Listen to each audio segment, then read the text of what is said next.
নমস্কার বন্ধুরা, সুকন্যা হোম কিচেনে আপনাদের সকলকে আবারও একবার স্বাগত। কেমন আছেন আপনারা সবাই? আশা করছি ভালো আছেন। আমিও ভালো আছি। আজকে আমি বানিয়ে দেখাবো রুই মাছের আলু দিয়ে পাতলা ঝোল। রুই মাছ তো প্রতিটা বাড়িতে হয়েই থাকে। আমি যেভাবে বানাচ্ছি অবশ্যই একবার আমার পদ্ধতিতে বানিয়ে দেখবেন। কেমন হয়েছে অবশ্যই একটা কমেন্ট করে জানাতে ভুলবেন না। তো চলুন, ভিডিওটা কন্টিনিউ রইল। আমি কিন্তু কোনো বাজার থেকে আজকে মাছ কিনে আনিনি, আমাদের নিজের বাড়ির পুকুরের মাছ এটা। তাই দেখলাম যখন বানাচ্ছি তো আপনাদের সঙ্গে শেয়ার করি। তো আমি মাছটাকে ভালোভাবে ধুয়ে নিয়েছিলাম, ধুয়ে নিয়ে পিস করে কেটে নিয়েছি। মাছটাকে আমি লবণ হলুদ মাখিয়ে ম্যারিনেটের জন্য রেখে দিলাম। এখানে একটা কড়াই বসিয়ে নিয়েছি, পরিমাণ মতন তেল দিয়ে তেলটাকে খুব ভালোভাবে প্রথমে গরম করে নিলাম। নিয়ে মিডিয়াম টু লো আঁচে মাছগুলোকে এবার ভেজে নিচ্ছি। মাছগুলো ভাজা হতে থাক, ততক্ষণে আপনারা আমার ভিডিও কে কোথা থেকে দেখছেন অবশ্যই একটা কমেন্ট করে জানাবেন। মাছগুলোকে আমি মিডিয়াম টু লো আঁচে খুব ভালোভাবে একটু লাল করে ভেজে নেব। তো এক পিঠ হালকা ভাজা হয়ে গেছে, আমি আবারও মাছগুলোকে উল্টে নিচ্ছি। উল্টে নিয়ে খুব ভালোভাবে একটু লাল লাল হয়ে আসবে, ঠিক তখনই আমি তুলে নেব।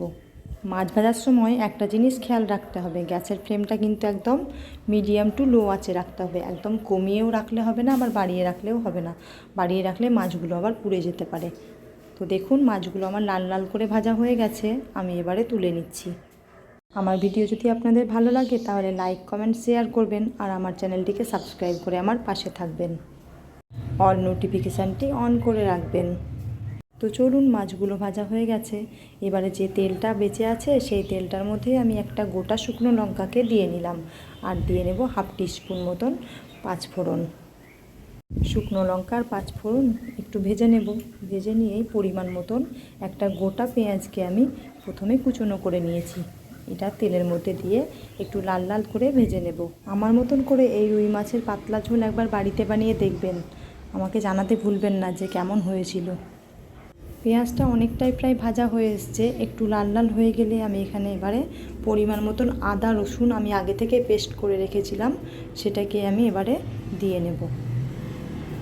আদা রসুন পেস্টটা আমি দিয়ে নিলাম।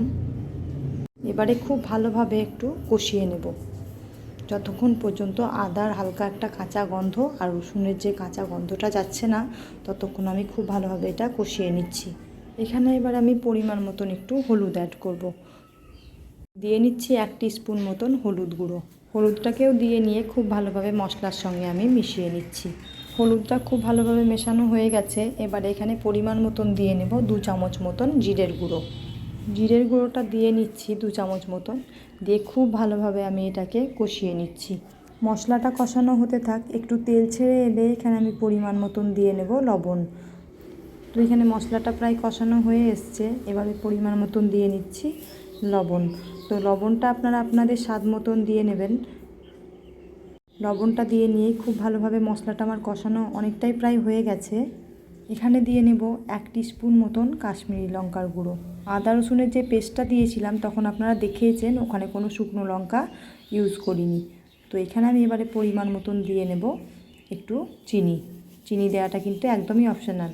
এখানে আমি হাফ টিস্পুন মতন চিনি দিয়ে নিচ্ছি। চিনি আর মশলা খুব ভালোভাবে আমি মিশিয়ে নিচ্ছি। মিশিয়ে নিয়ে আমি এখানে পরিমাণ মতন দিয়ে নেব টমেটোর কুচি। আমি টমেটোটাকে অর্ধেক পরিমাণে কুচিও করে রেখেছি। অর্ধেক পরিমাণ টমেটো এখানে প্রথমে ইউজ করলাম, আমি আবারও অর্ধেক পরিমাণ দেব। আপনারা দেখতে থাকুন, দেখুন কতটা সুন্দর এবং কতটা খেতে ভালো হয়। অবশ্যই একবার এইভাবে বাড়িতে বানিয়ে দেখবেন। এখানে দিয়ে নেব আলু। তো এবারে আমি আলুগুলোকে আগে থেকে সেদ্ধ করে রেখেছিলাম, আলুগুলোকে কিন্তু ভেজে নিইনি। এবার আলু আর মশলাগুলো খুব ভালোভাবে আমি 3 থেকে 4 মিনিট কষিয়ে নিচ্ছি। আলুগুলো যেহেতু সেদ্ধ করাই আছে সেই জন্য বেশিক্ষণ কষানোর দরকার নেই। মশলাটা আমার কষানো হয়ে গেছে, দেখতেই পাচ্ছেন। এখানে এবারে আমি পরিমাণ মতন জল দিয়ে নেব। একটা খুন্তির সাহায্যে খুব ভালোভাবে আমি মিশিয়ে নিচ্ছি। মিশিয়ে নিয়ে 2 থেকে 3 মিনিট পর আমি ফিরে আসছি। এইভাবে একবার বাড়িতে বানিয়ে দেখবেন আর আমাকে কমেন্ট করে জানাতে একদম ভুলবেন না। এখানে একটা ঢাকনা দিয়ে নিচ্ছি, ঢাকনা দিয়ে 2 থেকে 3 মিনিট পর আমি ফিরে আসছি। তো ঢাকনা দিয়ে নিলাম, 3 মিনিট হয়ে গেছে। এবারে দেখুন আমি ঢাকনা খুলে নিচ্ছি। খুলে নিয়ে দেখতেই পাচ্ছেন একবার নেড়ে চেড়ে নিলাম। নেড়ে চেড়ে এবারে মাছগুলো যে ভেজে রেখেছিলাম সেই মাছগুলোই আমি এবারে একে একে দিয়ে নিচ্ছি। মাছগুলোকে এবার দিয়ে নিচ্ছি, দিয়ে নিয়ে একটা খুন্তির সাহায্যে ওপর থেকে নিচ অবধি একটু নাড়িয়ে নেব। এবারে একটা খুন্তির সাহায্যে একটু নাড়িয়ে নিচ্ছি। নাড়িয়ে নিয়ে আমি এখানে এবারে মিট মশলার গুঁড়ো একটু অ্যাড করব। তো এখানে আমি হাফ টিস্পুন মতন মিট মশলার গুঁড়ো নিয়ে নিচ্ছি। নিয়ে মিট মশলার গুঁড়োটাকে উপর থেকে হালকা করে ছড়িয়ে দিচ্ছি। ছড়িয়ে দিয়ে আমি এটাকে একটা খুন্তির সাহায্যে খুব ভালোভাবে মিশিয়ে নেব। মিশিয়ে নিচ্ছি একটা খুন্তির সাহায্যে। মিশিয়ে নিয়ে এখানে এবারে আমি একটু নিয়ে নেব কসুরি মেথি পাতা। তো কসুরি মেথি পাতাটাকে হাতে করে একটু দলে নিয়েছি। দলে নিয়ে আমি এটাকে ওপর থেকে একটু ছড়িয়ে দিচ্ছি। ছড়িয়ে দিয়ে আবারও কিছুক্ষণ খুন্তির সাহায্যে নেড়ে নিচ্ছি। নেড়ে নিয়ে ঢাকনা দিয়ে 1 থেকে 2 মিনিট পর আমি ফিরে আসছি। তো এখানে একটা ঢাকনা দিয়ে নিলাম। 1 মিনিট বা 2 মিনিট পর আমি ফিরে আসছি। এখানে এবারে 2 মিনিট পর ফিরে এলাম। তো দেখতেই পাচ্ছেন দেখতে কতটা সুন্দর হয়েছে এবং খেতেও কিন্তু একদম অসাধারণ হয়েছিল। যে অর্ধেক পরিমাণ টমেটো আমি কুচনো করে মশলার মধ্যে দিয়েছিলাম, আর বাকি যে অর্ধেক পরিমাণ ছিল সেটাকে আমি লম্বা লম্বা করে কেটে নিয়েছি। আর একটা কাঁচা লঙ্কাকে আমি 4 ভাগ করে নিয়েছি, একটু ওপর থেকে সাজিয়ে দিলাম। তো দেখুন দেখতে কতটা সুন্দর হয়েছে এবং কিন্তু খেতেও অসাধারণ হয়েছিল। আমি একটা প্লেটের মধ্যে সার্ভ করে দেখাচ্ছি। তো দেখুন দেখতে কতটা সুন্দর হয়েছিল। ভিডিও যদি ভালো লাগে তাহলে অবশ্যই লাইক কমেন্ট শেয়ার করবেন আর আমার চ্যানেলটিকে সাবস্ক্রাইব করে আমার পাশে থাকবেন। তো চলুন আজকের মতন ভিডিও এখানেই শেষ করছি।